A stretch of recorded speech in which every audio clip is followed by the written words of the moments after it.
Ô jour de première tendresse, même quand vous n'êtes plus. Ô jour de première tendresse, même quand vous n'êtes plus. Je l'ai emprunté, je ne sais pas à qui. En tout cas, c'est assez expressif, c'est assez clair, cette magie des mots. Il suffit d'une phrase, de quelques mots bien tournés, bien agencés, et nous sommes amenés à faire ce que certains pourraient appeler une régression psychique, une régression sentimentale, ou je ne sais pas. En tout cas, euh, cette proposition, évidemment, toujours cette problématique ou ce problème avec le technique qui fait que je n'ai pas plus de 15 minutes, cette proposition est intéressante. Si on la prend, on peut la développer de plusieurs façons. Euh, on pourrait rester uniquement au niveau des mots et de l'influence et de l'importance des mots quand il s'agit de faire tel ou tel voyage dans notre mémoire, dans notre histoire. Il y a, nous faisons des rencontres avec certains mots et pas avec d'autres, selon les jours, selon les circonstances, etc., selon les années aussi, selon les dispositions mentales, psychiques et autres. Et, euh, et donc, première tendresse, donc si je reste sur le thème de la régression, bienheureuse, bienfaisante peut-être. Euh, c'est quoi ces premiers moments où on a sucé son pouce, peut-être, où on a été le premier moment quand quand on s'est bien nourri au sein et que on s'est endormi. Je ne sais pas, les moments quand pour me faire dormir, on balançait, on me faisait balancer, je ne sais pas comment dire, le moment où j'étais assis, où ma grand-mère me tenait dans les bras, je ne sais pas, peut-être, quelle est une première tendresse. Qu'est-ce qui fait que nous sommes nostalgiques d'un moment que nous ne savons pas exactement déterminer dans le temps et dans l'espace de notre mémoire? Nous savons qu'il y a eu un moment qui doit être le moment de référence, le moment premier, mais nous ne pouvons pas, malheureusement, pour dire ça comme ça, nous ne pouvons pas,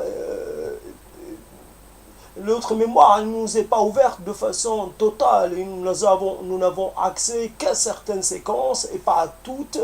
Et donc, et en plus, les séquences auxquelles nous avons accès sont souvent finissent par ne plus être tellement distinctes avec le temps, comme une pellicule qui serait atteinte par les limites de l'âge. Il y a une limite au-delà de laquelle les souvenirs finissent par devenir des reconstructions. Le souvenir n'est plus tel qu'il a été, on le reconstruit, on le recrée. Et voilà, donc, mais nous sommes, pour tenir notre rang, nous devons faire abstraction de cette nécessité que nous avons à être comment dire, dans une certaine, un certain néant, puisque peut-être l'idée, quand on est dans le contentement le plus total, on n'est peut-être plus dans l'existence. L'existence, c'est ces moments pendant lesquels on est nostalgique de quelque chose, on est en manque de quelque chose, on est en désir de quelque chose. Si notre désir est satisfait, nous cessons de réclamer, nous cessons d'avoir besoin et quelque part nous cessons de vivre.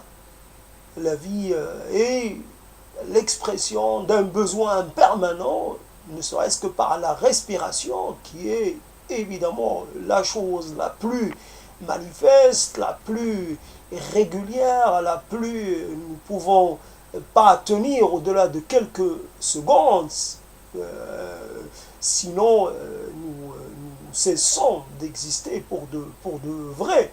Donc il y a la nécessité, et j'ai non pas besoin, je n'ai pas envie de régresser, j'ai plus envie de voir pourquoi les choses tournent de telle façon à ce qu'on se sente presque en permanence en manque, en manque profond d'une certaine sécurité, d'un sentiment de sécurité et de plénitude, puisque là aussi ça ne va pas ensemble.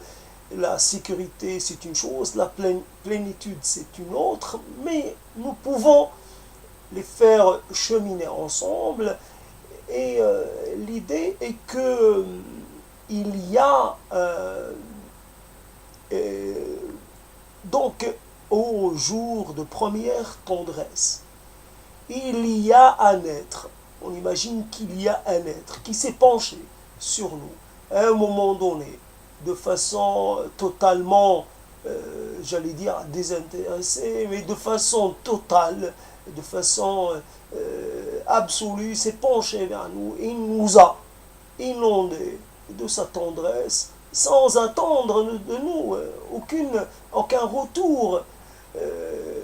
Souvent, le bébé, il n'est pas reconnaissant. Il peut très bien, il peut sourire, ça c'est clair, mais il peut être, on peut essayer de l'attendrir de la façon la plus totale possible, et il peut continuer à manifester sa mauvaise humeur ou son inquiétude, ou peu importe. Il peut continuer à pleurer et à ne pas être dans la joie la plus manifeste. Et fondamentalement, donc nous imaginons que sa tendresse est liée à l'être premier, qu'il n'y a pas, quelqu'un d'autre, c'est l'être premier, c'est la mère, et ce n'est personne d'autre. Ce n'est pas le père, ce n'est pas la grand-mère, ce n'est pas le grand-père, ce n'est pas le frère, ce n'est pas la sœur, c'est la mère.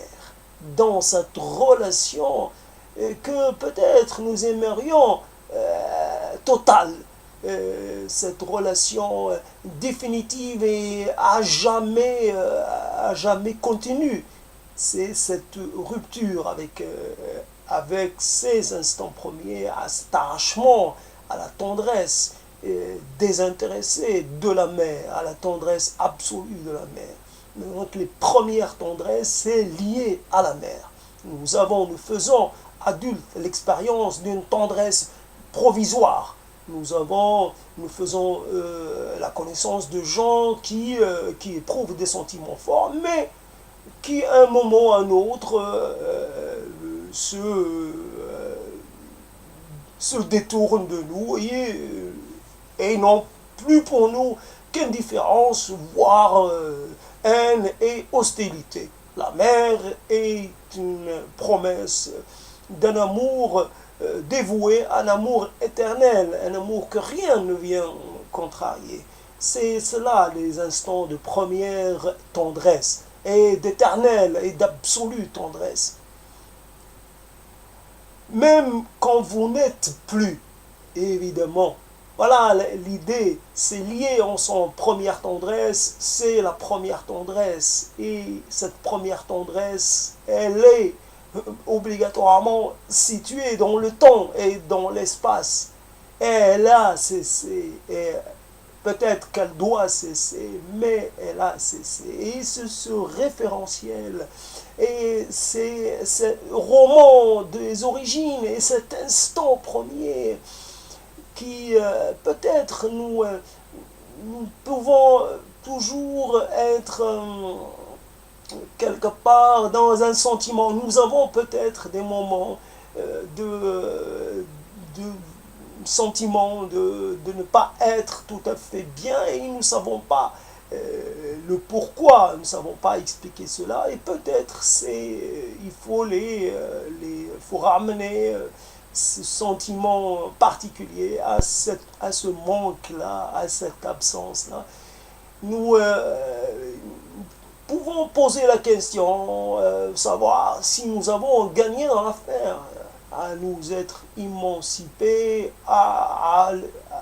après avoir été chercher la tendresse auprès d'autres femmes, auprès d'autres personnes. Est-ce que nous avons vraiment gagné dans le change? Est-ce que nous ne sommes pas, comment dire, à la fin de notre vie, en fait, nostalgique des débuts de cette vie, et non pas d'autre chose. C'est ce cordon ombilical qui a été coupé qui fait mal. Le cordon ombilical qui a cessé de palpiter, c'est cette union, c'est cette liaison, c'est ce lien visible et invisible, cet lien matériel et immatériel, ce lien qui signifie qui signifie l'union, qui signifie peut-être, en réalité ce sont deux corps, mais un corps dépendant de l'autre pour tout. Et donc c'est l'idée que cette dépendance est génératrice de bien-être. C'est une dépendance que nous voudrions réaffirmer parce que il n'y a qu'elle qui est de la valeur, qui est précieuse, qui est inaltérable, qui n'a, comment dire, à laquelle rien d'autre ne puisse, que rien ne pourra remplacer, rien ne pourra s'y substituer. Donc, première tendresse, peut-être même dans laquelle il y aurait même une part d'affabulation, peu importe si nous berçons d'illusions, si nous imaginons des choses qui n'ont pas existé, il y a un désir presque de se réincarner, non pas se réincarner, mais de se réincorporer dans le corps de la mère pour quelque part, après avoir fait le tour des choses, peser le pour et le contre, le monde est tel qu'il est, et le destin qui semble nous réserver n'est pas un destin quelque part qui semble intéressant. Il n'y a pas de transcendance, il n'y a rien d'autre. Alors, se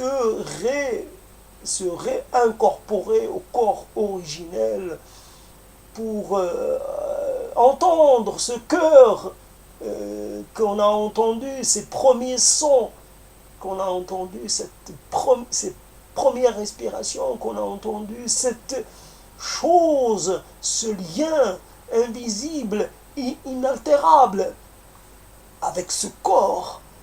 Et c'est ce corps qui est peut-être notre paradis, notre lieu. Je ne sais pas s'il doit exister un au-delà, ça serait cet au-delà-là, au-delà, puisque la naissance, la sortie au monde a été relativement peu intéressante. La sortie à la lumière fut peu réjouissante. Sortie pour constater que le monde n'est pas tel qu'on voudrait qu'il soit, que le monde est plein de bruit, plein d'incohérences, plein de discordances, plein de dissonances, et que nous voudrions peut-être imaginer que le corps de la mer est le lieu de la concordance, le lieu d'une certaine paix, d'une certaine cohérence, d'une certaine justesse, d'une forme d'accomplissement ultime.